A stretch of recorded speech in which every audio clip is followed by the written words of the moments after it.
J.K. Rowling biography. J.K. Rowling was born in Chipping Sodbury, July 31, 1965.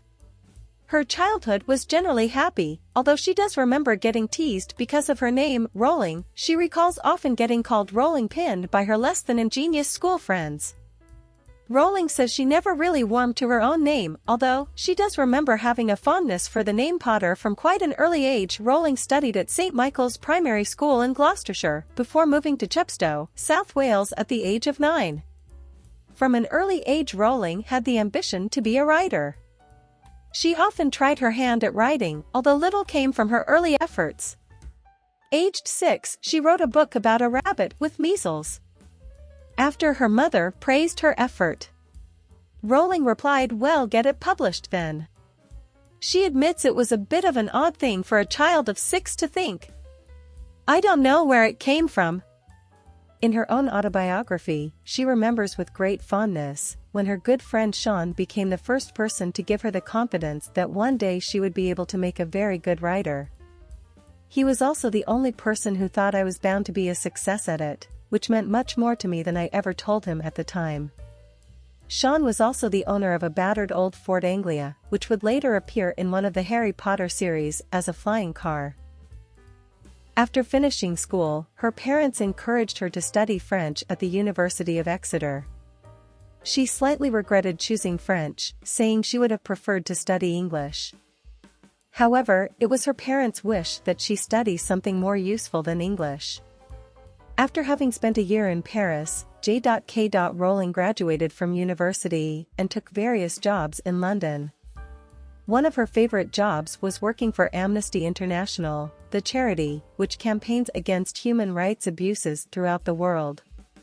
Amnesty International is one of the many charities which J.K. Rowling has generously supported since she attained a newfound wealth. It was in 1990 that J.K. Rowling first conceived of the idea about Harry Potter. As she recalls, it was on a long train journey from Manchester to London when she began forming in her mind the characters of the series.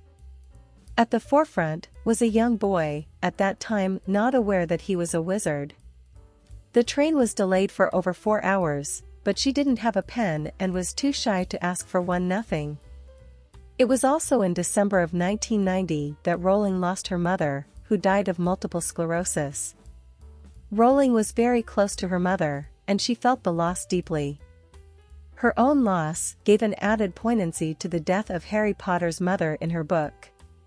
She says her favorite scene in The Philosopher's Stone is The Mirror of Erised, where Harry sees his parents in the mirror.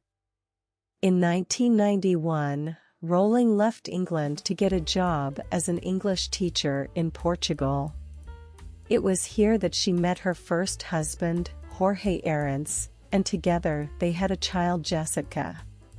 However, after a couple of years, the couple split after a fierce argument, where by all accounts Rowling was thrown out of the house. In December 1993, Rowling returned to the UK, moving to Edinburgh where she tried to finish her first book.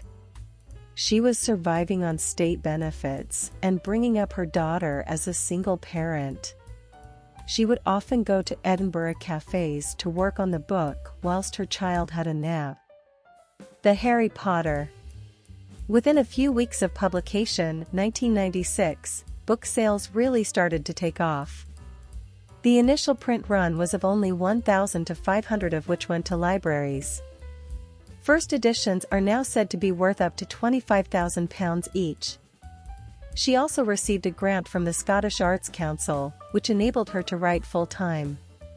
After the book's initial success in the UK, an American company, Scholastic, agreed to pay a remarkable £100,000 for the rights to publish in America. In 1998, Warner Brothers secured the film rights to the books, giving a 7-figure sum. The films have magnified the success of the books, making Harry Potter into one of the most recognizable media products. Under the close guidance of Rowling, the films have sought to stay close to the original plot. Also at Rowling's request, all the actors are British and are filmed in Britain. On the December 21, 2006, Rowling finished her final book of the Harry Potter series, Harry Potter and the Deathly Hallows. The book was released in July 2007, becoming one of the fastest-selling books of all time. Rowling has said the book is her favorite, and it makes her both happy and sad. She has said she will continue writing, but there is little chance of continuing the Harry Potter series. She has published a dictionary of things related to Hogwarts and Harry Potter that were never published in other books. Since the end of her Harry Potter series, she says she has finished some short stories. She also hinted on the Oprah Winfrey Show in October 1, 2010, that an 8th book in the Harry Potter series is a possibility. On September 27, 2012, Rowling released The Casual Vacancy, an adult novel, to mixed reviews.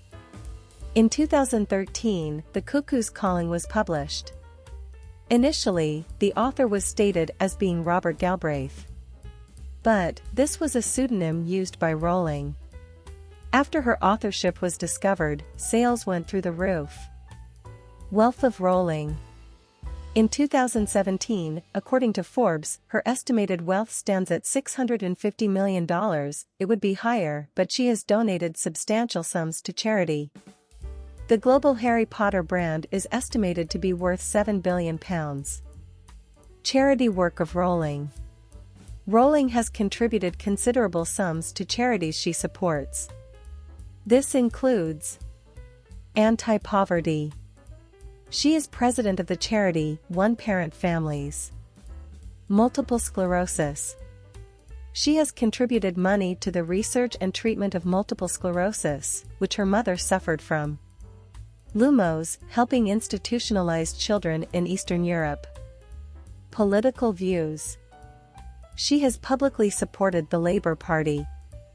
In 2008, she donated £1 million to the Labour Party, saying she felt vulnerable families would be better off under a Labour government. She describes her political hero as Robert F. Kennedy. Religious views. Rowling states that she considers herself a Christian, and attends a local Church of Scotland congregation. She said that unlike other members in her family, she often had a deep interest in religion, and would go to churches alone. However, she also says that although she believes in God, at times she doubts her faith. I feel very drawn to religion, but at the same time I feel a lot of uncertainty. I live in a state of spiritual flux. I believe in the permanence of the soul. Rowling.